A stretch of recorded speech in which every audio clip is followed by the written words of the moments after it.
This is Eddie G's Music World, another episode for May 14th, 2018. We are continuing along our path of reviewing the top 500 songs according to Rolling Stone. I think I got to 447 last time. And I'm just keep on going down the list and making my comments as to whatever I think of the songs. So I'm having a lot of fun with it, and I'm hoping people who listen will enjoy it as well. It's just my opinion. It's not any more valid than the people making the list who are just giving their opinion. So, it's funny. A major radio show was discussing commentary on the inductees to the Rock and Roll Hall of Fame and the list that was made up. So they were doing it on a major scale and doing almost the same thing as I was. They were going over someone else's list. So I'm glad that a topic that I do is being done by other people too. I mean, obviously they're not following along what it is that I'm doing, but they are doing a similar thing. So I am going to continue because it seems like it's a trend to do so. So I am just waiting to get to the spot I was last time. I believe it was Pink Houses by John Mellencamp. So when I get to that one, I'm pretty sure that's going to be where I start my show from. So here we go. 447. Here we go. The next song that I come up with to discuss is, let's see what this one is. Salt and Pepper. They were a kind of hip-hop band, dance music, and their song was Push It at number 446. I know it was something that was played a lot in the dance floor, If I walked into a club, often that came out in November '87. So that's something that got people dancing back then. Well done music, and the vocals was quite like street level, street type singing. Like they sounded like they were from the hood type of singers, and why not? It did a good service to the song. I thought it was well done, and it stands the test of time. If it comes on the radio, I'm sure people enjoy it. Next is the number 445. It's the Stooges with Iggy, of course. I Want to Be Your Dog. I have heard it before, and I remember finding it quite a lot of fun. It's very punky before punk was in vogue, The punk movement became really big in the mid-1970s when the Ramones kind of took hold, and Sex Pistols. But these guys were doing it 1969, it's from. I didn't realize this, but John Cale produced it. And, of course, it's not the kind of song that would make it into the top 40. It's too controversial and a rough-sounding song. But if you want to hear good punk, go ahead and listen to that one. It should do you some good. And I know he was buddies with Bowie, and Bowie used to come to the hospital when he was sick, when Iggy Pop was sick once. So he had some friends in high places, that's for sure. Next is Love Me Tender by Elvis Presley, number 444. It's kind of a mushy ballad, but at the time, that was what was really, really popular. He was known for his rockabilly, and he ventured off into the emotional ballad. It wasn't one of my favorite songs. It's okay. I'm sure, a lot of people fell in love listening to that song because that's the kind of tune it is. But it was a huge song, number one for quite a while. So he actually got a co-write credit. I'm guessing he wrote the words, but I'm not sure. Or maybe he helped adapt it or something like that. Down the list is the Rolling Stones, number 443, Beast of Burden. This came off of the album Miss You. I think that's what it was called. In the 1970s, June 1978, it said. And it was a good kind of mid-tempo rock song, heartfelt singing, of course, written by Jagger and Richards, and they seem to have written everything together when in in some. By the way, the album was Some Girls. I made a mistake calling it the Miss You album. But I have a feeling they had a kind of similar situation to Lennon and McCartney, where they would write songs by themselves, and they probably had a deal where they made sure no matter what happened, the other guy would get the songwriting credit too. And they wrote together too, just like John and Lennon and Paul McCartney did too. Beast of Burden was a good song. They were a hot band at the time, Rolling Stones, and they were, you know, it was earlier on in their career. They were only like 14, 15 years around. Now they've been around, well, it's 2018. They started around 63, 64, so quite a while. I'll go to another song that might be interesting for the next one, Love, Alone Again Or. Now, this one really baffles me. So what I'm going to do, since I pride myself on not trying to create something that I practice for this show, I only read the songs like as they come up on the list. I don't have the prepared like story about them. But this is one that I don't know. There was a group called The Love, but this is, I guess it's the same band. But I don't know this song. I'm going to look it up, and I'll have an interesting take on it when I hear how that sounds. Okay. I'm curious to hear what that's. I have heard a couple of different songs by The Love, and I have a feeling it's the same band. So maybe this is one that I should listen to, since obviously this list found it very worthwhile to put it on the list. Wilson Pickett, number 441 on the list. When the song is Mustang Sally. That one I do know. It was one of his biggest songs. He came out in 1966 on Atlantic Records. Was very popular. I've heard it redone by other people later on. And I don't know the writer, Sir Mac Rice. I'm not sure who that is. Maybe he was around back then and wrote songs for other people too. But Mustang Sally was a really good tune. I heard Wilson Pickett got in some legal trouble when he was younger. That kind of a guy. Yeah, a little bit rough. But the song was great, that's for sure. Number 440 is a classic standard Led Zeppelin tune, Ramble On. Not much that I can say that would really be exciting to hear. Everybody knows everything about Led Zeppelin, and I don't have much more to say. That they're the band that I almost saw, but John Bonham passed away just before the tour in 1980 when I was ready to go out and buy the seats for a show that never happened. And of course, the old story of how, you know, a lot of people want the Led Zeppelin to reform, but Robert Plant has been quoted as saying he doesn't want to be a human jukebox and you know, be counted on to sing all the old hits. He's the kind of guy that likes to change songs around a bit and come up with new material. He's a progressive singer. He doesn't want to just rely on his old tunes, which is very popular. A lot of bands are running around singing their old songs because they know people don't care about the new songs. Number 439 is Gladys Knight and the Pips, Midnight Train to Georgia. I remember that one. It was a #1 song. It was popular when I was about 12, 13 years old, long time ago. She had quite a few songs out, about 7 or 8 hits.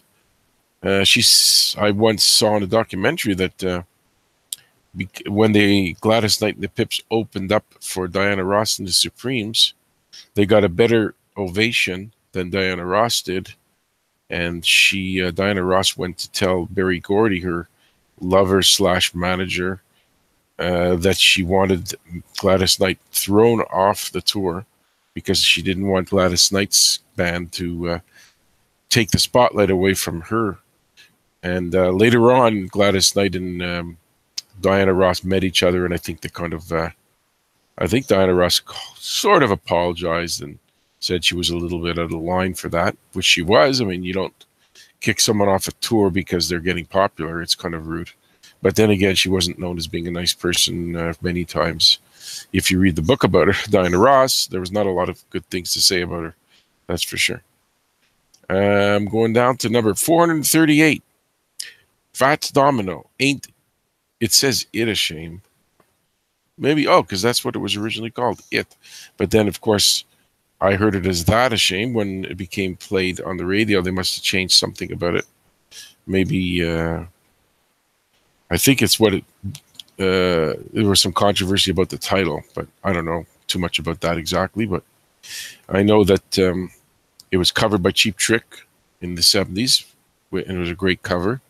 And I once, about a year ago, made a list of predicting who on the list would die first. Like, I made a top 10 list of celebrities, predicting that one of them would die. And Fats Domino was on the list, and then he died about 3 months after I made the list. So I won the death pool. And I don't talk that much to the people that I did the competition with anyway. But Fats Domino was quite a legend. Grew up and lived in New Orleans for a lot of his life. And he had a good string of 20, 25 hits. Number 437 is The Clash. White Man in Hammersmith Palace, or Palais. I know I've heard most of their popular songs, so I remember somebody that I was friends with. He used to lend me the Clash albums way before they did Rock the Casbah or anything like that. So I got a good dose of their music when they first came out, and it wasn't being played on the radio, as this friend of mine would lend me the records. So I got to know their music quite a bit, and I did get to see them, of course, at the Théâtre Saint-Denis around 1980, and they did not disappoint at all. One of the members has passed away in the group, Joe Strummer. That's probably the reason why you're not likely to have a reunion of the band, maybe because he was a big part of the group. Next on the list, number 436, someone named Solomon Burke. I heard this guy, and I've listened to him a little bit. His song is called "Everybody Needs Somebody to Love."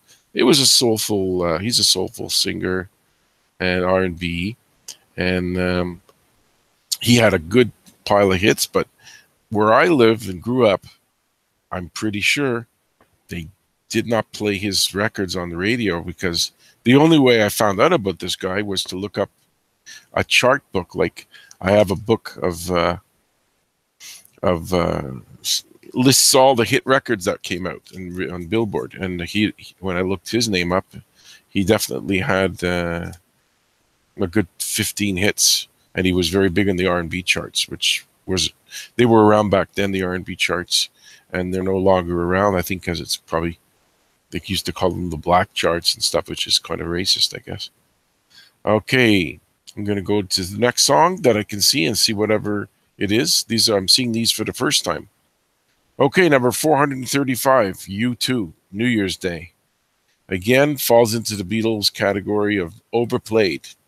Too many times, every New Year's Eve. The station that I used to listen to, I haven't listened to in about 10 years, Shome, would play this song so many times that it literally was beaten into my head.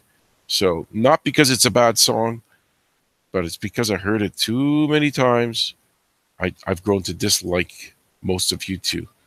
And they're coming back to Montreal in June, early June. And, it's a funny thing. If I go, I'm going to hear a song that I've heard a million times. So it makes me not want to go. And I did go for free about 6-7 years ago. And I was very far from the stage, so I really did not get to hear the show that clearly. But I did go. And I'm going to see what's next. Here's a band that's coming to Montreal, doing a co-headline show with Judas Priest. It's Deep Purple at number 434 with Smoke on the Water. You know what I just said about the U2 song? I'm going to say the exact same thing about this song. Overplayed.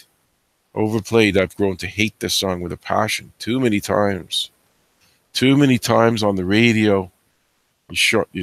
Back in the 80s and 70s and 90s, just beaten into my head the same song over and over again.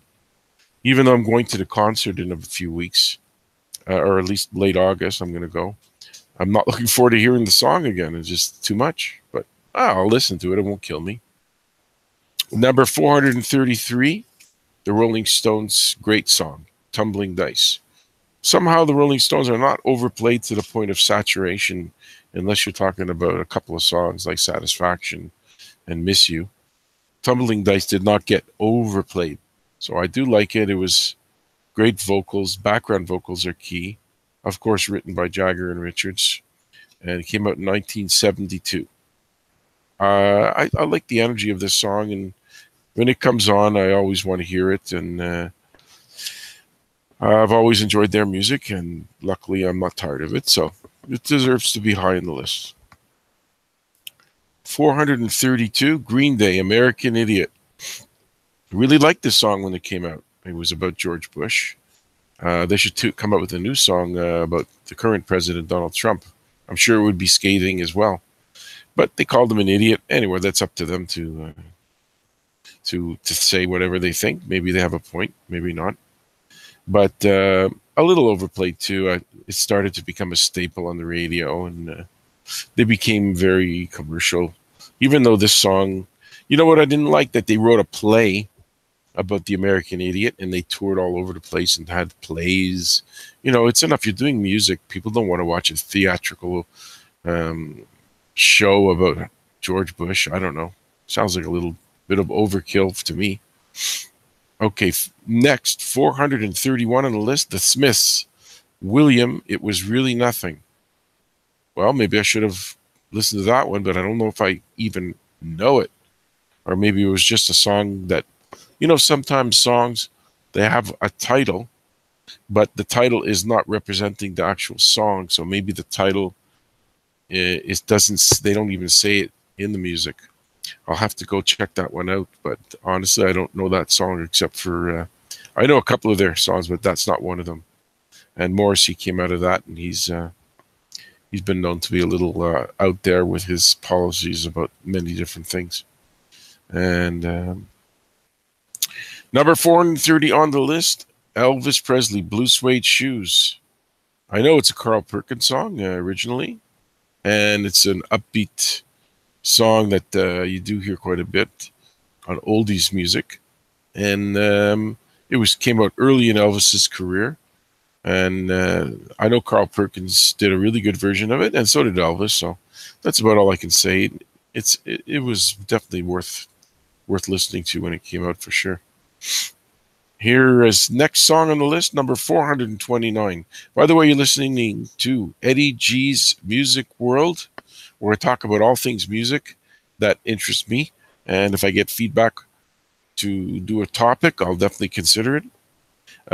This one is too overplayed as well. Billy Joel's song, The Piano Man. It sounds like it was about his humble beginnings, playing in piano bars. His name was Billy Martin in the bar because he didn't want to, I don't know, use his real name. Maybe because he was doing other work. I don't remember. But it was a good story song. All about all the sad cases they would drink by themselves and get drunk. And he knew how to create a song out of a situation that he was a part of. And for that, you have to give him credit. He made it more interesting than most people would have, just thinking about sitting in a bar. I remember this song, the Isley Brothers, It's Your Thing, at number 428. The Isley Brothers did Shout, and they were, I think there's only one brother left. I can't remember which one. I think it's Ronald, but I'm not sure. And they were really big back in the early 60s. They were one of the few black acts that broke into the white charts when they were just starting out. And that song, It's Your Thing, was a very funky song. I've heard an Isley Brothers song, might be this one or another one, used on an insurance commercial. So they're staying alive with their music, even though they've been, there's not much left of the band. I mean, there's only one guy, and he's not, I doubt if he's coming out with anything that gets played on the radio anymore. But I'm glad that their old music is used in commercials. Dr. Dre is number 427 with his song Nothing But a G Thing. I'm sure I knew this song. What I didn't know is that Snoop Dogg wrote it. But Snoop Dogg is mostly, he writes words, but he doesn't really do much with the music, as per what he said on a radio show, on Howard Stern show. He said he mainly writes words. So probably it's just something Dr. Dre cooked up in the studio because he's the producer. Of course, Dr. Dre is well known to be the guy that's behind a lot of the Eminem songs that have been around for a while. This one, I'll have to look it up and listen to it a little bit more. I'm pretty sure I've heard it before, though. Number 426, Crosby, Stills, and Nash, Sweet Judy Blue Eyes. If I remember correctly, that song is about Judy Collins because Stephen Stills was dating her. And that's considered a great vocal, the three of them together, Crosby, Stills, and Nash. Incidentally, if you're ever on Twitter and you want to talk to a rock star, you have a decent chance of talking to David Crosby because he replies to people. I've asked him 2 or 3 things. He's answered me here and there. So I see him answer all kinds of unknown people like me and others. He's getting pretty old, but he is still out there performing. He's been to Montreal, I think it was in March. He came to Place des Arts, a big concert hall here. So maybe, not sure if he's touring because he needs the money or he's just touring because he loves playing the music. I know that David Crosby is also the biological father of Melissa Etheridge's child, one of the children. I'm not sure how they worked it out, but he's the father of her son, I think. And we'll move on to the next person. NWA, Fuck the Police. Okay. Pretty obvious what that's about. That's number 425. And that NWA stands for Niggers with Attitude. I guess they had to change it to that initial in order to get any kind of airplay around because it's pretty controversial. Ice Cube wrote it with MC Ren. I don't know who MC Ren is. Ice Cube is now more of an actor. And Dr. Dre produced it. So here we are bringing up Dr. Dre's name again. I think they were all in a band together. Yeah, Dr. Dre was in the band with Ice Cube. And they did a movie recently about the NWA band. I didn't see it, but perhaps it's interesting. I think the movie was straight out of Compton. Next, another rap. Seems like all the rap is showing up now at these positions. 424, the Notorious B.I.G. And the song is called Juicy. Of course, B.I.G. is known for his being murdered and the competition with Tupac and all of that. It's never been anything I really got into because his type of music was not played much on the radio in Montreal where I grew up. And I've heard a couple of his songs, but I'm really not. I don't have much knowledge about him. P. Diddy produced it or co-produced it, and B.I.G. wrote it, but it's not something I would bother listening to more than once or twice. But people like it. Number 423, Don Henley, The Boys of Summer. A great departure from the Eagles' music that he's known for mostly. He had the most successful career of any of the Eagles outside of the band. And I was lucky enough that when I saw the Eagles in 2005, Don Henley did about 6 or 7 solo records too. So did Glenn Frey, and he did this Boys of Summer. So I got to see a mini Don Henley concert while watching the Eagles. It was quite enjoyable, and I know it's been redone by somebody else, The Boys of Summer. And it's co-written by Mike Campbell, who was part of the Tom Petty and the Heartbreakers, so they must know each other through that. And now Mike Campbell, who co-wrote that song, is now part of Fleetwood Mac. He replaced Lindsey Buckingham, who must have had some kind of a dispute with the rest of Fleetwood Mac and is no longer in the band. And Mike Campbell has replaced him. It'll be interesting if they tour, what the reviews are of Mike Campbell's, like who's going to sing Lindsey Buckingham's parts. It's pretty hard to just not do the songs by that Lindsey Buckingham sang, because he sang quite a few of their hits. So they're going to have to figure out something. I don't know if Mike Campbell can sing. He's a great guitarist. I've seen him with Tom Petty a couple of times. And now I guess he's out of work as far as the Tom Petty stuff goes, because he's passed away, of course. Moving on to the next song. Let's see what it is. It should be exciting. The Four Tops. Well, they were a vocal group from the 60s. This was number 422. Can't Help Myself. I mean, it's typical of the style of hits that came out in the 1960s, like the soul bands and the pop crossover hits that they had, written by Holland Dozier Holland, and they were a hit machine. They popped out many, many hit records. Must have been hard to do it, but they kept coming up with them. And the Four Tops were great singers. And that was a good song that I do remember hearing quite a bit on the radio.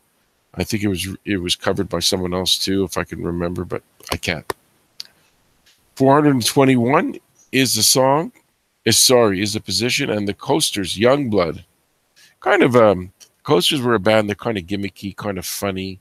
They were musically, they sang, but it was all joke. It was kind of like, some kind of a humor. The songs were mostly humorous about stories like Charlie Brown and Youngblood, but they were well done. I liked the singing on it and the stories. They were funny. And Lieber Stoller and Doc Pumas, who I've heard about, wrote that song. And the Coasters, I doubt if they played instruments, but they were they were good vocalists for this type of music. Number 420 on the list is Little Richard. The song was The Girl Can't Help It.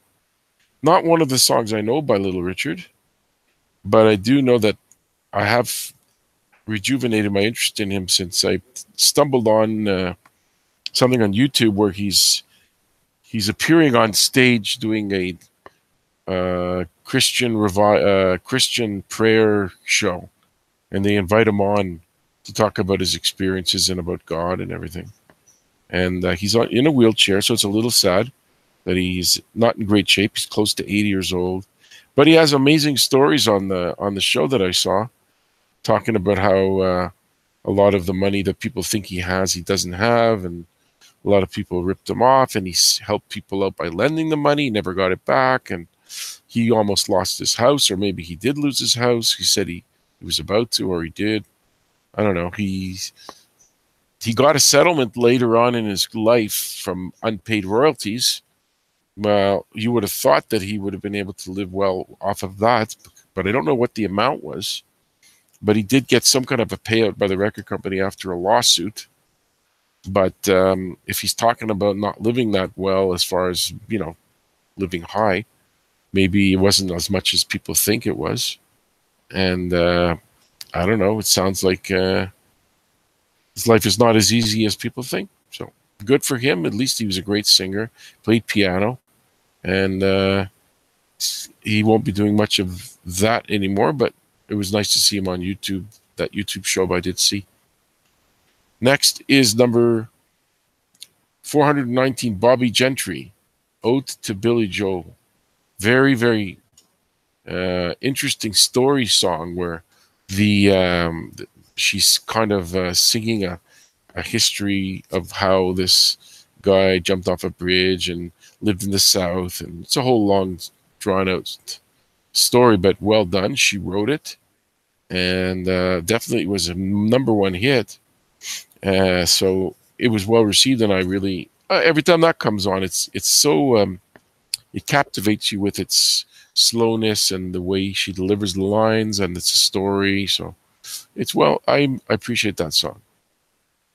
Someone else who sadly passed away not that long ago, at number 418, is Donna Summer, and I Feel Love. I've always been really impressed with that song. Mainly, I mean, her voice is great in it, but mainly for the music. It was she co-wrote it with Giorgio Moroder and Pete Bellotte. They're like premier European producers and writers of dance music, and that was on Casablanca Records, known for Kiss, of course. But this was very a really, really well-produced song. So those two guys that I mentioned were behind that kind of music. But you know, it was a great tune to hear on the radio and a great dance song. Okay, I see on the list a band that I know, but not many of their songs. 417. This band is the Pixies and Monkey Gone to Heaven. I know the Pixies came to Montreal about a few years ago, sorry, and I didn't go because maybe it's like one or two songs that I know. And this song, if I looked it up and listened to it, Monkey Gone to Heaven, I'm guessing I probably know it because they're the kind of band that they're faceless. They're not well known, you know, as far as the name. You can't think of who the lead singer looks like. They're not like huge stars that became, you know, pinup guys and girls and poster people. And they weren't massive, the band, but they had a pretty good following. So I'm going to guess that if I heard the song, I'd know it, but it's not a big deal if I don't hear it at all. Number 416 is the next song on the list, and it's by a obviously huge band, Aerosmith, and Sweet Emotion. This is a popular song a couple of times. It came out in the mid-70s, and it got popular later on, like in the 90s, when the band kind of had a rebirth, and they played it a lot again, and even did a music video for it, which is kind of humorous. I won't go into what's going on in that video, but it's pretty a little controversial to say the least. The one story that Steven Tyler said about that song, Sweet Emotion, was that he wanted a certain sound and he didn't have any instruments to make that sound, which is that shaking noise at the beginning of the song. And he said he got sugar packets and he shook them in the microphone while that song was beginning. So he improvised with what he could get his hands on in the when that song came out. He didn't have any chance to go run to a musical instrument store, so he did a good job of coming up with that sound effect. Let's see what's next on the Rolling Stone Top 500 Songs of All Time, according to them. Not according to me. I couldn't care less. I never make lists. Although maybe one day I will. Number 450, Nirvana, In Bloom. And I've talked about them because this is probably the second or third time they've come up on here. Butch Vig produced the song. And of course, he's the guitarist in the group Garbage. And I know it was kind of one of the, if I remember correctly, a slow-paced song in Bloom. It wasn't one of the fast rock songs. And I guess over time, obviously, this group, Nirvana, became bigger with every album. And after Kurt Cobain passed away, then, of course, you know, they're still popular because of that memory of how he passed away. And people write books on why he passed away. And there's all kinds of theories about somebody killing him. But In Bloom, I like that song quite a bit. Another song that's next on my list is Carpenters. We've only just begun at number 414. Very nice mellow tune that was kind of typical of the Carpenters. They did only one or two songs with any, you know, harder edge to it. They're 80% of them were pretty mellow. And of course it was, I believe Karen was the drummer, and he was the keyboardist. Written by Paul Williams and Roger Nichols. Paul Williams, he also wrote Evergreen. So, you know, if you're going to write two songs that, you know, those two songs, Evergreen and We've Only Just Begun, I'm sure keep Paul Williams in a good lifestyle because they were massive songs, and he'll get royalties for that as long as he lives. And it's a very beautiful tune. I mean, if you want to hear a song and appreciate calm, mellow songs, then that one for sure is worth listening to. Number 413 is Bob Dylan, Visions of Joanna.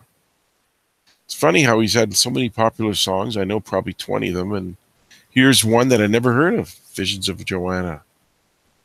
Of course, he wrote it, and I guess it's a story, from what I can tell, about something he went through, which is always the case when it comes to Bob Dylan. He usually writes about something that he went through, and this is over 50 years ago. Well, maybe that's worth listening to, and if anybody has a comment about that, let me know. You can go listen to the my YouTube channel, and then make a comment below. I'm welcoming any. Number 412 on my list, Rihanna featuring Jay-Z, Umbrella. Really great pop song. I remember it coming out and being impressed with the way it sounded. It was when I still listen to new music. Now I really almost never hear any new songs, because they're just, most of it is by 18-year-olds, and I guess I'm a little past that time frame, and I don't really listen to any of the current songs. But this one was like 2007, and good beat. Really knew how to sound modern, and I think it was offered to Britney Spears, and she wasn't doing well, and obviously she didn't take the deal, which would have been a smart move for her when Rihanna became, well, she was already popular, Rihanna, so it made her much bigger because it was a #1 song. Number 411 on the list next is Come On Everybody. I do know that is a rockabilly tune. And Eddie Cochran was a big star in the early 60s and late 50s. I think he died around 1960. And he was in a car crash. I know that a very popular Canadian singer is Tom Cochrane, and that is Eddie Cochran's cousin. So imagine two cousins, and they both had pretty successful careers. But I see that he got $82.50 for a session that made that song. God knows he must have made some kind of money later on, since he wrote it. But he didn't make a lot at the first time that he did that song, that's for sure. That's a long time ago, 1958. That's even before I was born. Okay, let's see what's next on the list. Number 410, Sly and the Family Stone. That one I know. Thank you for letting me be myself again. So he made it. He wrote the song out to be written by like mice and elf instead of myself. So he was one clever guy to come up with that one. He wrote it and produced it. So this was a kind of pre-Prince kind of guy. He wrote, he produced. I'm not sure if he actually played on all kinds of instruments or not. He must have played something. I'll have to check. But this guy was really huge for a while.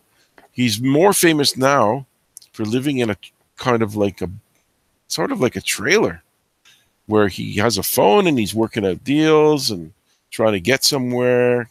He's like living on the street. The trailer's parked on the street. I saw it on YouTube. I'd heard about it, so I looked it up. And he's like talking to people and being interviewed, but he's like on the street. But the trailer's there, so he's not homeless. But he's known to have gone through money like crazy. I read a book by a record producer who said he when he was having his hits in the 60s, he would constantly be asking for advances for the next records, and he got into debt with the record company. And then when he stopped having hit records, they weren't exactly ready to advance him more money. So he ran out of money, and he blew more than he should have. And then he got into a legal dispute with the record company because he says he was owed more because of songwriting, different issues there. And I don't know if that's actually been resolved. I know he did sue. And from what I read, I saw him being interviewed. He said, well, they're offering me something, but I'm going to keep trying to get more before I accept it. And so I guess he's still trying to get to the end of that deal. And I hope one day he gets his money because he was really great and he deserved to be more compensated than he was. The number 409 is the song by the Shirelles called Tonight's the Night. I met Shirley Alston Reeves. She was quite nice. And I saw her in concert too. An oldies show with a bunch of other acts from the 60s and 70s and 50s too. And this was a kind of up-tempo ballad type of thing about young love. And at the time, that was the kind of song that was being played a lot on the radio. And the Shirelles did have a good string of 10 to 15 hit records. And, well, they lasted into the mid-60s, probably not much later than that. Number 408 is Metallica's Enter Sandman. Of course, well-known band. Did see them live. Great group. Maybe a little overplayed because they had a lot of harder-edged songs, Metallica. And this one was a little bit... It was hard, but it was a little mellower than usual for them. And that came out in 1991. And of course, they constantly tour, they do festivals, they have they've been around since the early 80s. So they're in the early 50s, so they'll probably keep hanging in for another 10 years. But hopefully by the time they're in the mid 60s, they'll think about hanging it up, but not for a while, I guess. And it was produced by Bob Rock, who was he was co-produced by Bob Rock, and he was in a Canadian band called the Payolas. And he did quite a bit better with his producing career than he did with his band, the Payolas, because they were never that big from Canada. Number 407 on the list, the next song, Lynyrd Skynyrd's Sweet Home Alabama. Wow, you can't get away from that song. It's in movies, it's in commercials. It even got me to go out and see the band, even though there's nobody really there's one person from the band, Gary Rossington, who's still there. I didn't realize this, but Al Cooper produced that. I didn't realize that he was in the band called Blood, Sweat and Tears for their first album around the same time, and he's still around talking about music. And I've heard that Lynyrd Skynyrd, they might have been referred to as ending their career soon, which is surprising because the younger brother he's a little younger than me. He's not that old, and he's the singer now. I can see why Rossington might be getting a little long in the tooth for that. He must be like close to 70 or past 70 maybe. And he's still in the band. But they have a channel on Sirius Radio, and I thought I heard that they might be ending the career, but I'm not really sure. They can still make a lot of money because the name is worth quite a bit. But we'll see as the years go on. Big Star, number 406. Their song was 13, the name. We know that it's Alex Chilton who passed away about 5 years ago, who's the singer. Of course, he was in the band The Box Tops. They did The Letter and a couple of Cry Like a Baby. And Big Star, I never heard them played on the radio in any way. Never. So I did go and look them up and heard a couple of their songs. And I don't remember thinking it was unbelievable. It was probably just okay. I never bothered to listen to Big Star again, just because there's so much out there that I can't, worry maybe about it that much or hear it that much. And sadly, Alex Chilton passed away, so there'll be no Big Star reunion, pretty much. Number 405 is Blue Oyster Cult, Don't Fear the Reaper. Song about suicide. More than 30,000 men and women every day refers to how many people kill themselves every day.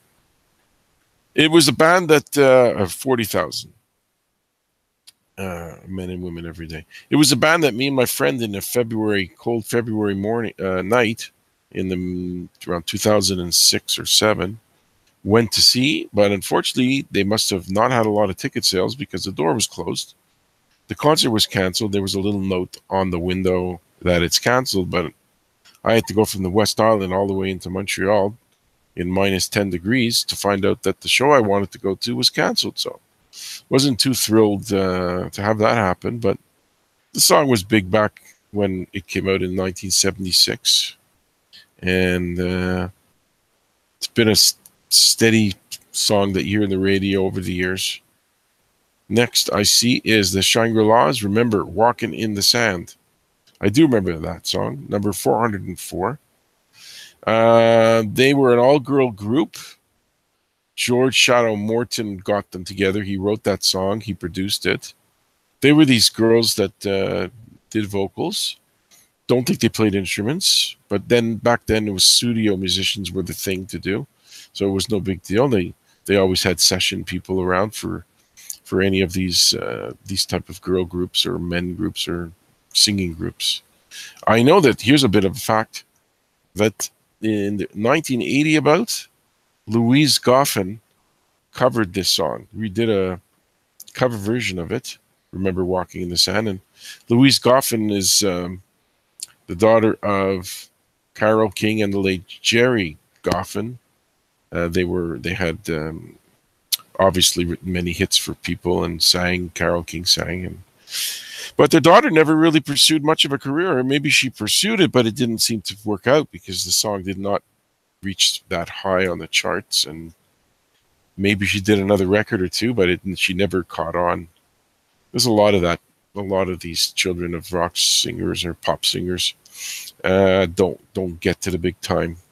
Many of them. I should do a show on that one day. How they came out with records, and like Eddie Money's daughter and Art Garfunkel's son and all these people, doing music, and nobody really cares about them. Number 403 on the list is the next song. Elvis Presley, I Can't Help Falling in Love, covered by Corey Hart. And he didn't write it, Elvis. It was written by George Weiss, Hugo Peretti, Luigi Creatore. And Hugo and Luigi actually had a hit record together. And this one is typical mellow, love song that he was famous for. He did a lot of the rocker stuff, and he did a lot of the ballads, and this was one of the greater ones that he did. I'm sure people get married to it all the time. It's a standard. And move on to the next one is a great pop hit from the 60s at number 402, The Five Stairsteps, Ooh Ooh Child. I've even heard this as a commercial, I think. Yes. I don't remember what the product is, but in the last year or two, I've heard a commercial using that. That came out in 1970, and it was a standard pop hit from the time. It didn't stand out as a, wasn't a number one. He was number 8, but got quite a bit of airplay and gets played a lot on oldies stations. And I liked it. I thought it was a cute little story about the family and all that. And hey, when it comes on the radio, I usually listen to it. Number 401 is a song by the Lovin' Spoonful. Of course, Summer in the City reached number 1 in the year was 1966. Wow, that was quite a while ago. I know Zal Yanovsky was in the band. He was busted for drugs. He was dealing drugs, and he kind of set up one of his friends to get out of trouble. He was a whole big mess, and I'm sure that got him kicked out of the band. And John Sebastian, the writer and the singer, he had a string of hits with the Lovin' Spoonful. This is the biggest one. Great lyrics talking about all the things that go on in the city. You got sounds of car horns honking and urban references, and it was extremely well produced. I remember hearing the sound on the headphones with the jackhammers. I always loved this song, and it's hard to believe it's 52 years ago, but it is. Number 400, The Four Tops, Baby I Need Your Loving. I mean, they're all pretty much the same, the Four Top songs. All slick, well written, well produced. All by, not all, but again by Brian Holland, Lamont Dozier, and Eddie Holland. And in 1964, from the Motown label. And I know that that song, was it redone by, could be Eric Carmen, I have a feeling, redid it. So he had a hit with it later on.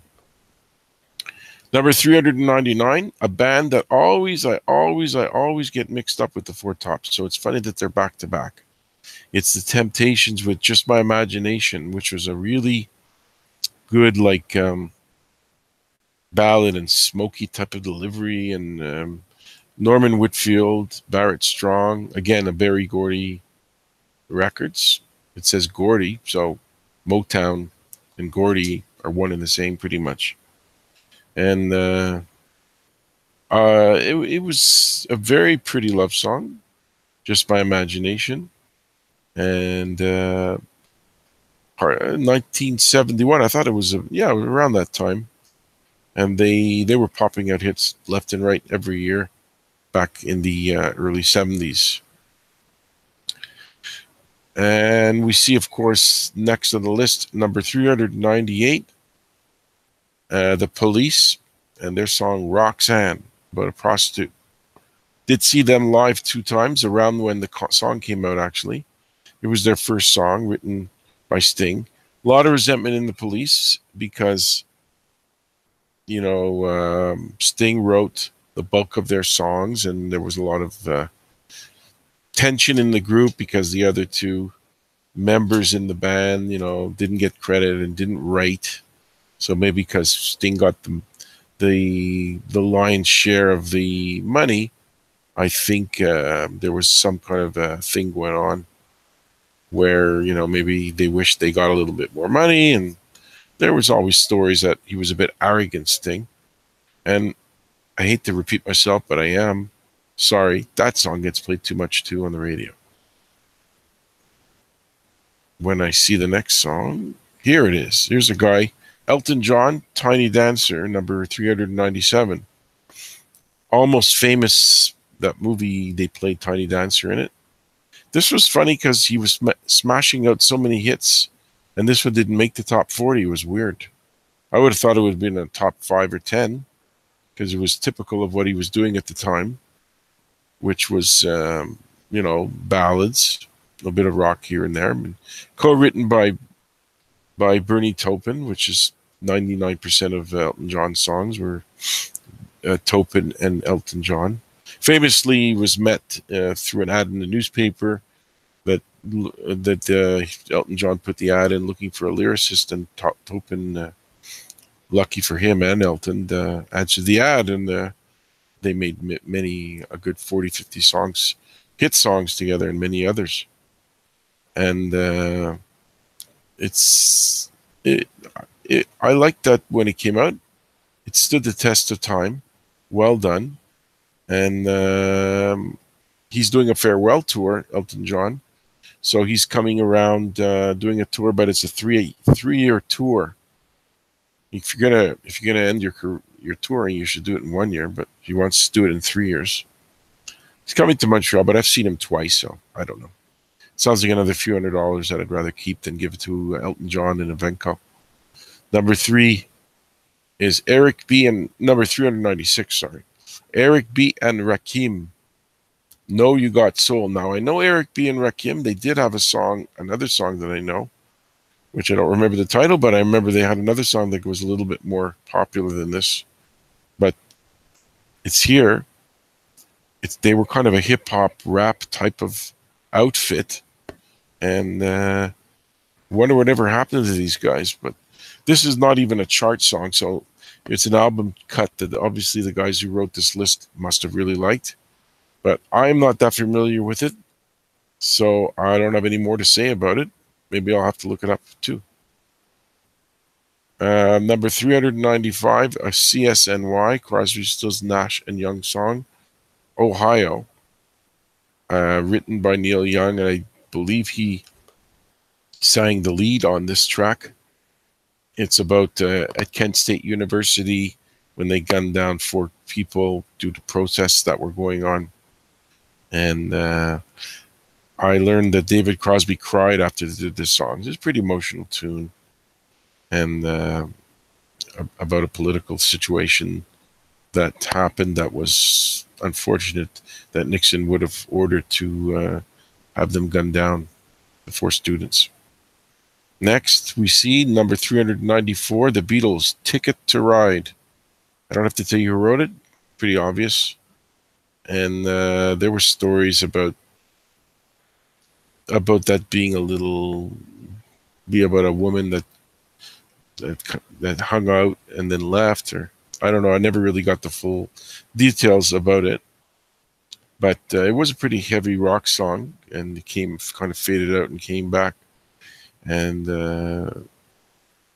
it's got a lot of airplay as usual, which all their songs did.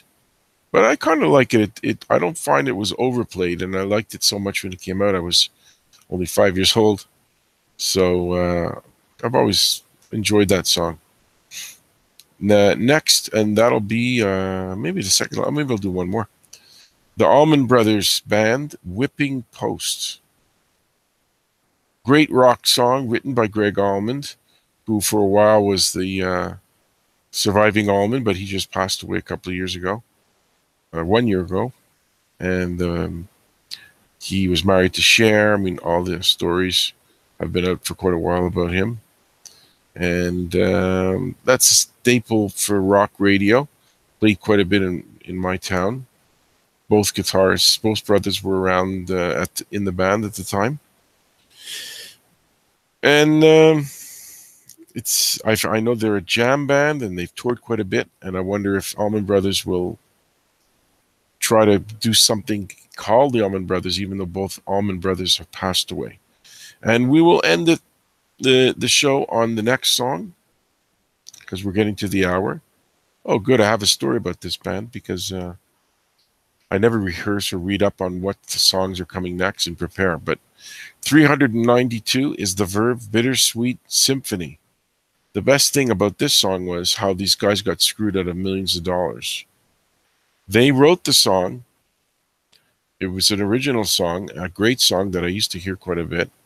Very moody tune, but they either sounded like some kind of symphonic version of The Last Time, or I think it was it's similar to it, or they might have even lifted this symphonic version of Last Time and put it on the track itself. So not Jagger and Richards, but the guy who owned the record company, Alan Klein, he owned the rights. He basically came after them with full force. He went after every penny that these guys had, because they never cut Jagger and Richards in. So he owned the rights to the song, this Alan Klein. He was their manager. So they basically got cleaned completely out. They didn't make a penny off that song. Maybe they did by touring. Maybe they did by the album sales. I'm not sure. But I know the song itself, which is pretty popular, because it was too close to the Rolling Stones, or not too close, but used a piece of the song The Last Time of it, because they did a regular version and a symphonic version of the song. It came out, and the symphonic one is the one that sounded close to The Last Time. It sounded close to Bittersweet Symphony by the Verve. So it's the singer Richard Ashcroft, who co-wrote it, called it the best song the Stones had written in 20 years. So it's kind of like thumbing his nose at them. Basically, they didn't do anything. It was basically a little piece that they weaved into the song where they got all the money. It's a terrible tragedy, but it happens in music. This is Eddie G's Music World. Another show is in the books. We will start off at number 391 next time.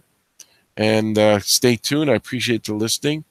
This is the May 14th version of Eddie G's Music World, counting down the Rolling Stone Top 500 songs. Thank you and goodbye, and see you next time.